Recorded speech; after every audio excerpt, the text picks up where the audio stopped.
Bienvenidos amigos de la guarida del Titán. Hoy hablaremos de un mago del caos, un odiador del género humano, un anarquista, un vocalista y fundador de los Sinister Ducks, entre otros grupos macabros de heavy metal mega chungo de la muerte, y además escritor y guionista, porque hoy hablaremos de todas las adaptaciones del señor Alan Moore con Dani Ruiz e Isan Batllés en la guarida del Titán.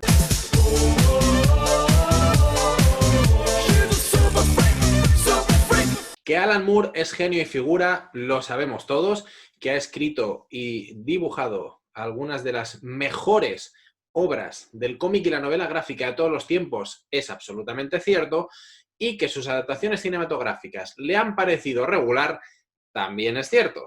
Vamos a repasar un poco esas opiniones respecto a las obras cinematográficas que han nacido desde sus novelas, desde sus cómics, y que al señor Alan Moore en muchas ocasiones no le han sentado nada bien. Y vamos a hacer un repaso cronológico. Vamos a hacer un repaso cronológico. A mí me ha encantado la diplomacia de le han parecido regular, porque las rajadas son maravillosas en la mayoría de los casos. Pero oye, pues sí, puede ser que dentro de la regularidad que le han parecido el hombre pues sea así más exotérmico que otra cosa.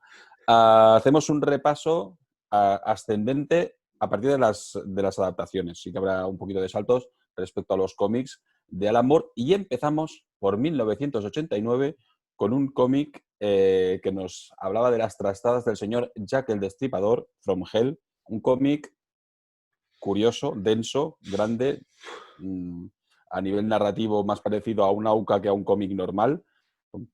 En negro, algún toque en rojo y tira que te vas. Por lo visto, Alan Moore hizo un trabajo muy sesudo de investigación, lo cual le llevó a suponer que Jack el Destripador directamente pertenecía a la familia real.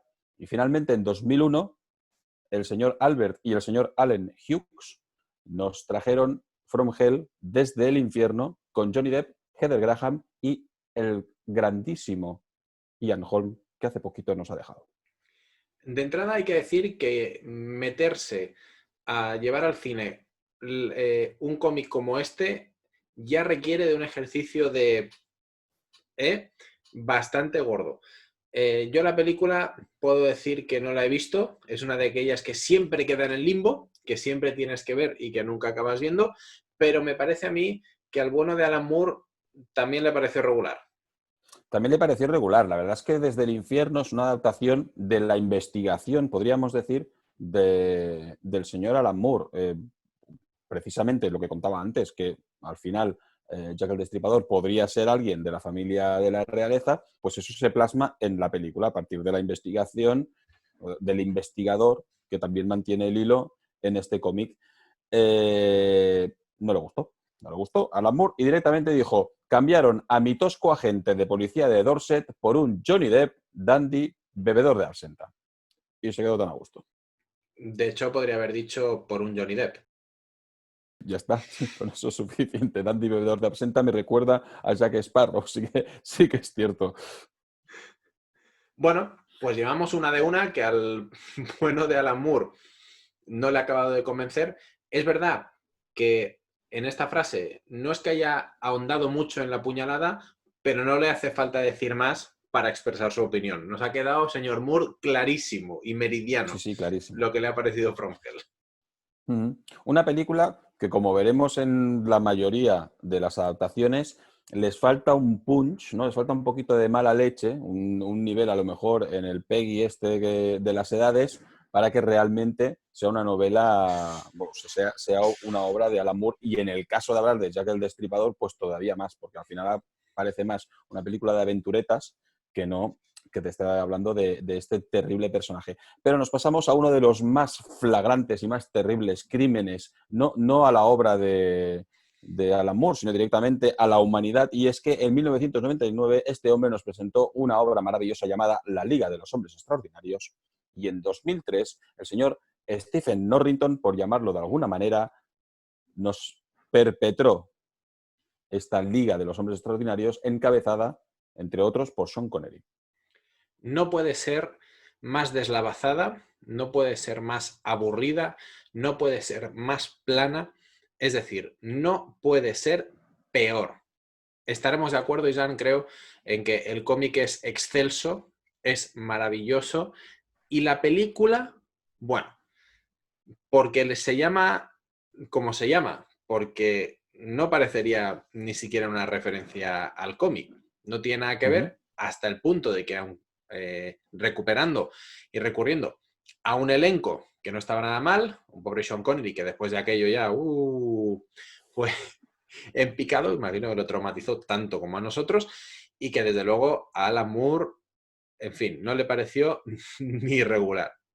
De hecho, podría decir que Alan Moore está de acuerdo contigo o que tú estás de acuerdo con él, porque lo que dijo fue: lo único que tenía similar a mi libro es el nombre. Y punto, y se fumó un puro. Es Ya decir, está.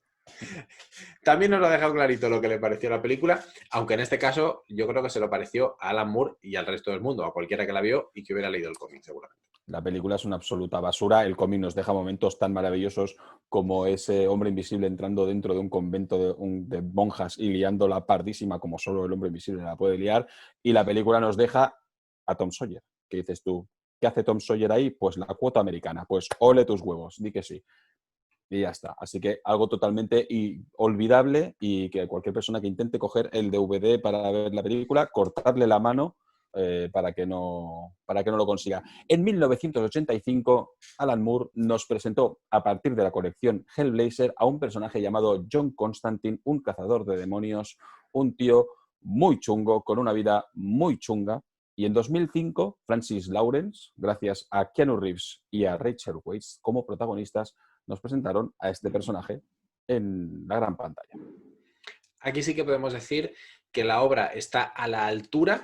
Es cierto que en cuanto a personaje, el John Constantine que nos presenta Alan Moore me parece un tío más rudo, más tosco, más agresivo, que tiene un bagaje emocional bastante más profundo y más chungo que el que nos presenta Keanu Reeves. Y ya sé que tú, en cuanto a lo de tosco, no me das la razón, pero por otros motivos.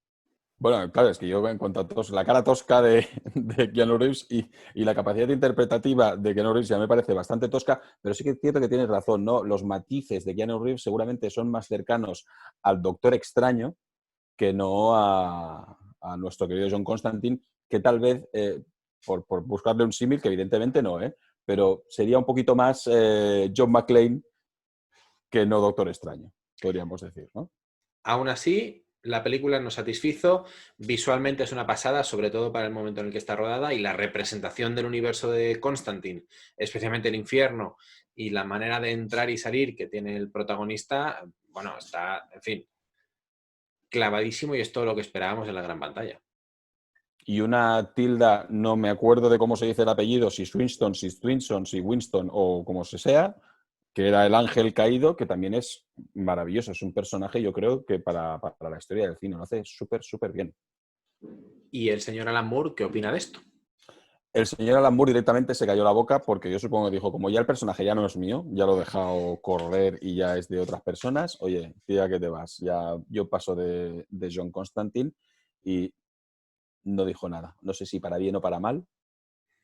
Por una cuestión nostálgica, como me gustó mucho la película, voy a autoengañarme y a creer que es porque no le pareció mal. Muy bien. Aquí somos fans de Constantine también porque sale un gatito y como hicimos un vídeo de gatitos en el cine, somos fans de la película de Constantine.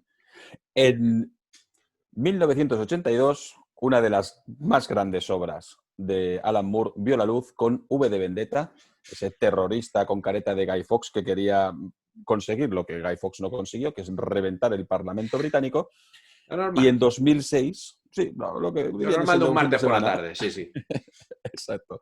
James McTeigue, eh, con las apariciones de Hugo Weaving y Natalie Portman, nos presentó V de Vendetta. Las apariciones más de Natalie Portman que de Hugo Weaving, que tuvo otro de esos Uh-huh. personajes en el que lo caracterizan, le tapan la cara, etcétera, aunque él luego salga diciendo que yo no sabía que esto me engañaron, dijeron que, pero luego fue otra cosa. Bueno, vale, señor Pues Weaving, de mírate, acuerdo. mírate el cómic. Sí, no había más que eso.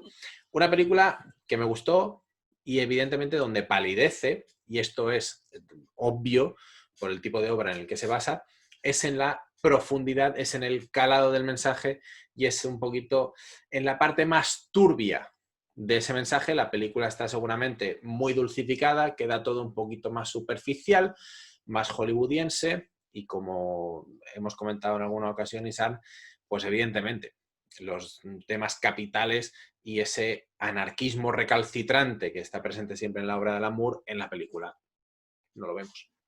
No, de hecho la rajada de Alan Moore fue por ahí y de hecho la rajada y el cabreo llegó a tales niveles que a partir de V de Vendetta decidió que su nombre no apareciera en ninguna de las adaptaciones posteriores y que no quería cobrar ni un duro de ninguna de las adaptaciones de su obra. Dijo sobre V de Vendetta: la novela es específicamente acerca de dos grandes cosas como el fascismo y la anarquía. Esas dos palabras, fascismo y anarquía, ni siquiera son mencionadas en la película. Se convirtió en una suerte de parábola de la era Bush porque gente tan asustadiza que ni siquiera se atrevió, por gente tan asustadiza que ni siquiera se atrevió a situar la sátira política en su propio puto país. Elegí un mal día para dejar de oler pegamento. Alan Moore Dixit, amigos. Y Ya está. no hay nada más que añadir. Y el creo que señor vamos a James estar de acuerdo con McTagee él, ¿no? se puso en un rincón y se puso a llorar cogiéndose de las rodillas. Ya está.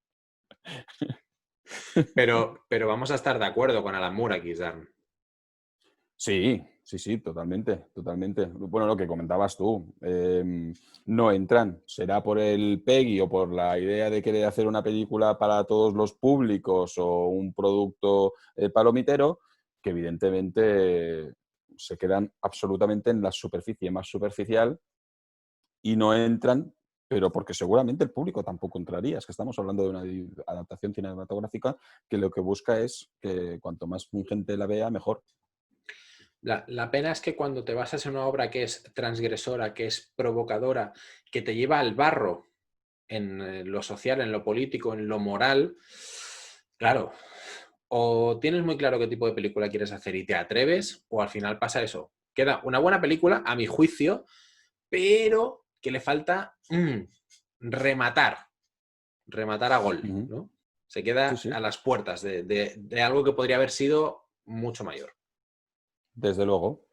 Pues en 1986 Alan Moore nos presentó ya directamente lo que se supone su mejor obra y una de las más grandes obras en el mundo del cómic, como es Watchmen. Y en 2009 Zack Snyder nos presentó una adaptación que no deja absolutamente indiferente a nadie y yo creo que no hay medias tintas con Watchmen. O la amas o la odias. Exactamente.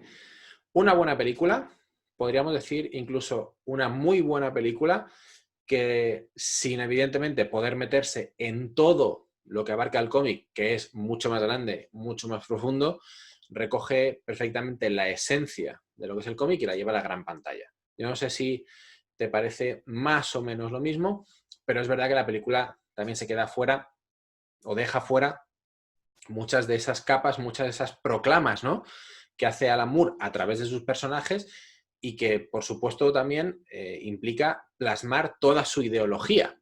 Hay mucho menos de Alan Moore en la película que en el cómic, pero por cuestiones obvias.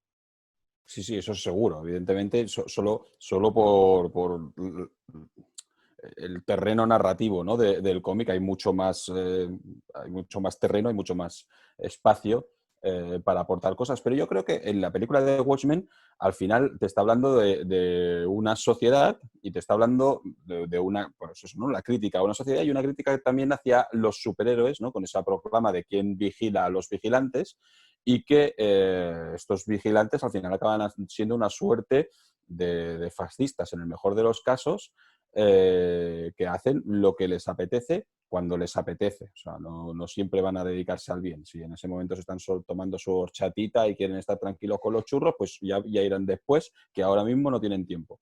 Eso ocurre. ¿Qué me gusta a mí de la película? Que yo creo que soluciona dos cosas muy bien. Una, el final del cómic, que es cuando aparece ese bicho interdimensional, pulpo gigante de múltiples colores. Yo creo que en la película hace una elipsis a partir del personaje del Doctor Manhattan, que es él quien destruye la ciudad, que está muy bien. Yo creo que hila muy bien todos los personajes para no meter un personaje de fuera, como es este pulpo interdimensional.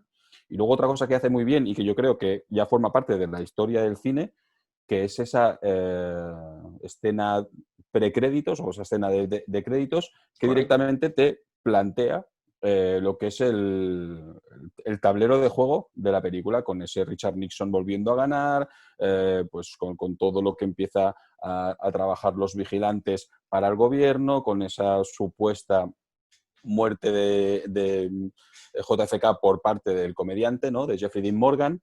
Pues bueno, pues te lo plantea muy bien, ¿no? Esa foto icónica del hippie o de la hippie poniendo la flor en el fusil de la policía militar, eso acaba en una masacre, ¿no? Todos sabemos cómo era realmente, pues en el cómic no. Y todo eso se plantea muy bien, creo yo, en la introducción. Ahí Zack Snyder fue muy listo, o quien hiciera los créditos, que muchas veces son otros directores los que acaban haciendo los créditos, pero eso está muy bien resuelto.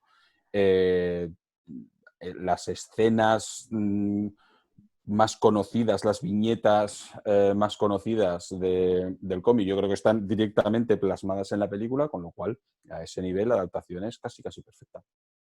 Y aquí habría que destacar, por ejemplo, a mí me encantó mucho cómo se adapta el personaje de Rorschach, que es un personaje tremendamente complejo dentro del cómic, en sus apariciones, y que en la película queda muy bien.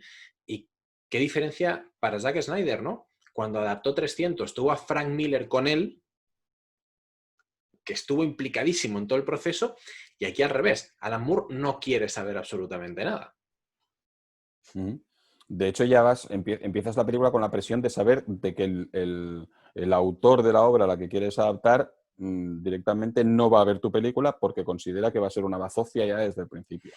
De hecho, Maravilloso. Alan Moore no rajó sobre la película porque ya dijo en V de Vendetta que no volvería a ver películas, pero aprovechando que se estrenó en cines, ya directamente rajó contra la industria del cine. Ya, para, para hacerlo en plan general. Ya dejarme en paz. No me volváis a preguntar por el cine nunca más, por favor. Menudo crack, Alan Moore.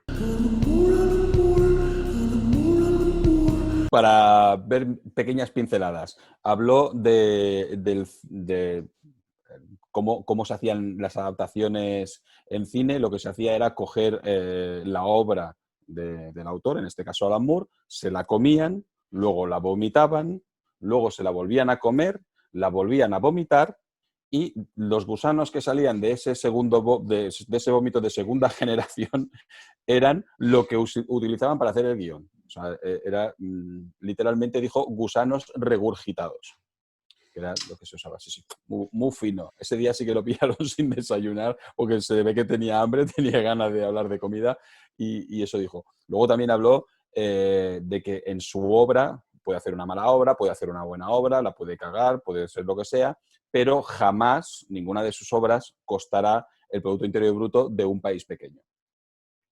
Y sí, muchas producciones de Hollywood, evidentemente. Y Pero muchas bueno, producciones de Hollywood, como por ejemplo hemos hablado antes, La Liga de los Hombres Extraordinarios, que es una auténtica bazofia y que es una pena que se gaste dinero en hacer semejante bazofia regurgitada por gusanos, ya que nos ponemos con el tema este. desde luego. Hemos hablado de la diferencia, por ejemplo, en las películas de Zack Snyder. En 300 hubo mucha implicación de Frank Miller. Y si lo traemos a un producto muy, muy reciente, Amazon produjo una serie basada en el libro Good Omens, Buenos Presagios, de Terry Pratchett y Neil Gaiman. El bueno de Terry Pratchett, por desgracia, nos dejó hace unos años, pero Neil Gaiman fue el showrunner, estuvo encima en el proceso de producción, implicado en el guión, implicado con los actores, y al final quedó un producto buenísimo. Podríamos decir prácticamente que a nivel de la obra original. Yo voy a apostar siempre porque el autor pueda estar implicado, lo hemos visto también Isam, en parte del Juego de Tronos.